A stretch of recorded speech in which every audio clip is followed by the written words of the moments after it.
Hey everybody, welcome to a full moon in Aquarius energetic update. I am Chase Batiche. I am here in beautiful Idaho and I wanted to give an outdoor reading, talk about the energetics and what I have been picking up on lately, because it has been wild.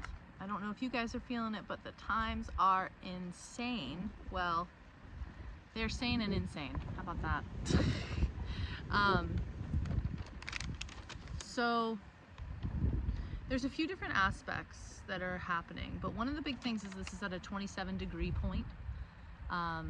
This full moon is at a 27-degree point, and that actually, my birthday is on the 27th, so I am very familiar with the number 27. 27 is a number of completion and a number of wholeness. It's a powerful manifestational number, and to me,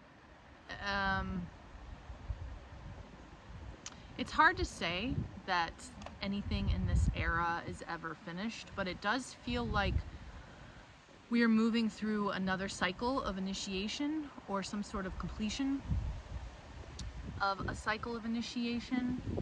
It seems to be this spiral, never-ending spiral of change and transformation that we all seem to be going through right now. How that manifests itself is happening through us, not to us. Remember that once again. So, I'm going to talk a little bit about ego death, because to me, that is a lot about what this full moon is about. And the fact that it's in the energy of Aquarius. Aquarius is, it's the great decentralizer, and it is the era that we are moving into energetically, past the era and past the age of Pisces into the age of Aquarius. And this is kind of a violent transformation for us humans here on planet Earth, because it is the rise of AI, while also the simultaneous rise of a deepening and a deeper humanity. It is the breakdown of hierarchical structures, the breakdown of governments, the breakdown of our own internal hierarchies. So all of these things that are happening outside of ourselves are also happening inside of ourselves. And that's really the thing I want to talk about today, because this paradigm shift is not happening to us, it's happening through us. How is it happening through us is the question. It really requires us to go inward on a very deep level and begin to question ourselves, our shadows, and what it comes down to, what I believe, is it comes down to ego death, because a lot of our ego has been based on, and this current paradigm, because it's been such an imbalanced and difficult one that has been yang dominant, meaning the feminine receptive energetics in every single one of us have been dismissed and neglected. So what that comes down to a lot of the time, because of the imbalance, is that a lot of us are living inauthentically. We are working to live more authentically. And to do that, we have to confront our wounds, because when you live an inauthentic life, you're doing that to fit in, right? So that you don't cause too many ripples or changes or giant waves in your life, in your family's life.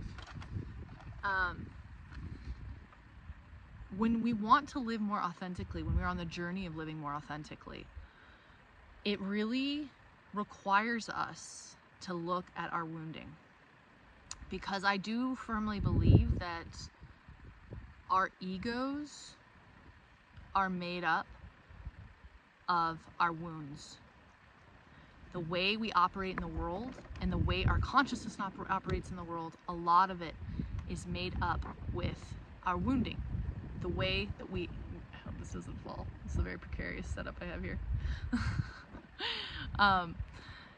And so this has been activated in me, and I think it's activated everywhere because it's happening through us, not to us, right? So our wounding, the ways in which life has been unjust to us, the ways in which we've reacted, the ways in which we've covered ourselves up, the ways in which we've tried to fit in, the ways we've been unable to fit in, and the wounding that's caused, the rejection, whatever you want to call it. All of that is getting confronted, but all of that has created an ego personality in each and every single one of us. And in order for the new world, the paradigm shift, the evolution of humanity to evolve, because when you really go to the roots of it, the origin of evil is based in wounding, darkness, right? I mean, Hitler was a very wounded person, right? That's why he did the things he did. And fear. And wounding and fear, you could argue, are the same thing, you know? A fear of not being loved. At the core, that is what it is.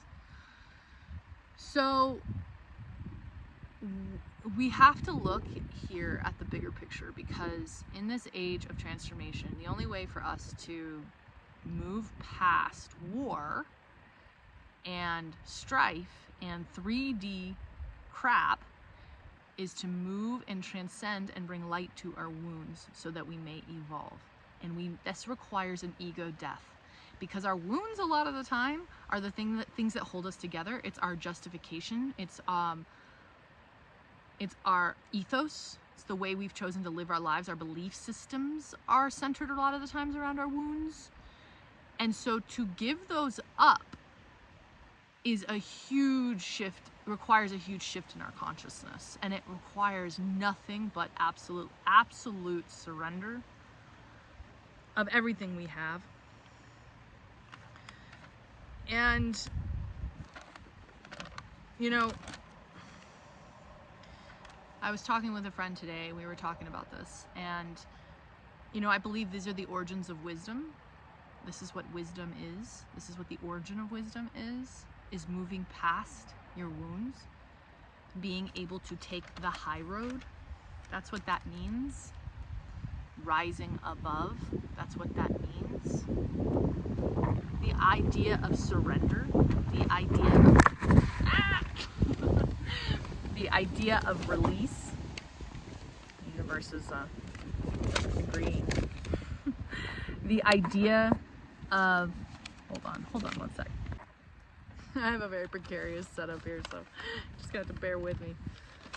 But the idea of surrender, the idea of release, the idea of transformation, this is Plutonic stuff. This is the origins of alchemy. And this is the idea of transcendence, and the origin of wisdom is when we have chosen to transcend our wounds. So the way in which I think all of us can begin to do that, because there are a lot of power structures right now, the old power structures are trying to gather their resources and claw their way back as they are losing power. And those of us that are in service of the new earth and in the new vision may get triggered, upset, angry at that. The message I am continuously getting right now is that anger is coming from a wounding, and that anger is not serving the greater vision. And it's also not serving the true transcendence of this paradigm. It's perpetuating old patterns. And to truly allow the new paradigm to emerge, there must be an acceptance of this type of, I don't want to say injustice, but that injustice exists but we know and we feel and we are in service of something higher that is coming through, that is shifting, and to fight in that moment, to resist that thing, is going to perpetuate it. So to release our egoic identities around our wounding that triggers our wounding, that triggers our pride, that triggers our pain, take a moment to go inward and ask ourselves, are we in service of a higher vision? And what is our motivation? Because when we really can dig into that and ask ourselves what it is that we are truly desiring, is the anger going to serve the shift in paradigms and the shift in consciousness? So, ego death. Our wounds have kept our identity intact. Our identity and behaviors are made up of our wounds, shadows and restrictions of light. As we become aware of how our wounding is restricting our growth or the growth of a new paradigm, we can transcend them. So, ego death is not like this is what it means to be reborn. This is what it means to evolve. This is what it means to transcend. This is what it means to transform. And I think a lot of anger stems from injustice. But when one has clear boundaries and integrity and understands how to say no in a graceful and integrous way, there actually is no need for anger. I mean, of course there's a need for anger. There's always going to be injustice. We live in a really imbalanced world, and it's okay to have anger. When we are confronting systems of control or confronting anything in our lives, including ourselves, is anger going to serve the greater good? Is it going to serve the higher mission? Is it going to serve the transformation? This is part of this, what it means of the divine feminine to be rising, to be transcending, to be opening. It's a softening, it's an allowing, it's a penetrating, it's an opening. There's no pushing, there's no striving.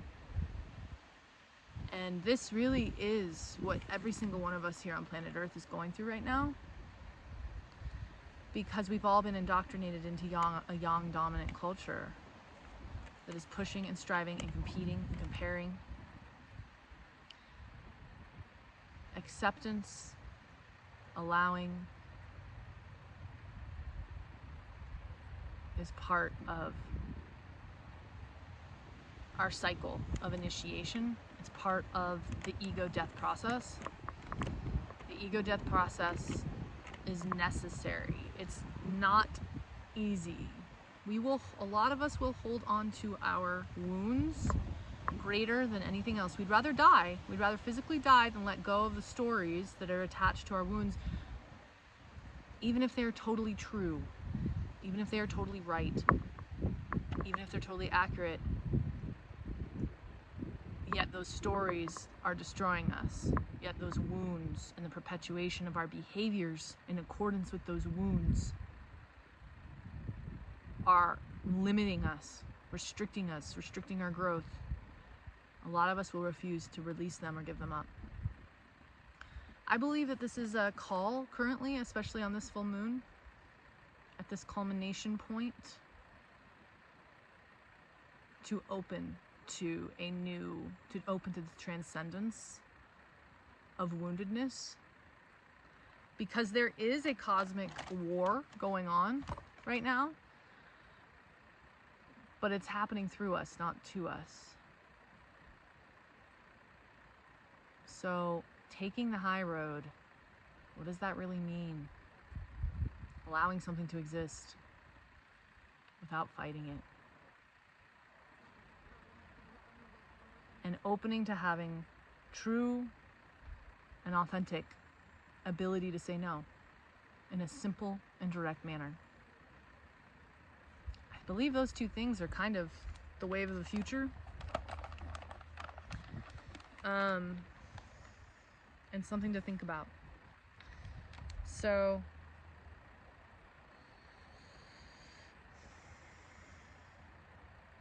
that's kind of what main thing I have to share today on this full moon. This is something really to meditate on and to think about how much, where in our lives are our behaviors, are our own behaviors perpetuated by our wounding. What would happen if we let those wounds be? Let them go. No longer operated out of them. No longer gave them energy. Accepted ourselves as we are. Accepted others as they are. Held our boundaries intact and lived a more simple life. Those are the questions I have for you today.